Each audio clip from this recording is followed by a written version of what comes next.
Onun adı gələndə o Ermənistan silkələnirdi. 52'nin adı gələndə belə pəncəli keçib burada. Pəncəli keçib burada. Onlar təşvik içində yaşayırdılar, qorxu içində.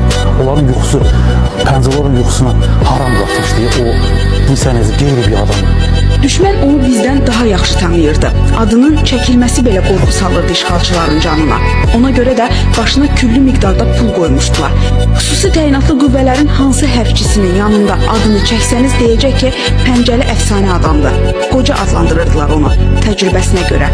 Özü isə düşməndən hər an qisas almağa hazır aslan parçasıydı. Pəncəli hələ 2015-ci ilin iyununda Kəlbəcərdə xüsusi əməliyyat zamanı düşmən ordusuna məxsus bir neçə hərbi texnika, ağır artilleriya və 20-dən artıq hərbçinin olduğu avtomobili partladaraq məhv edib.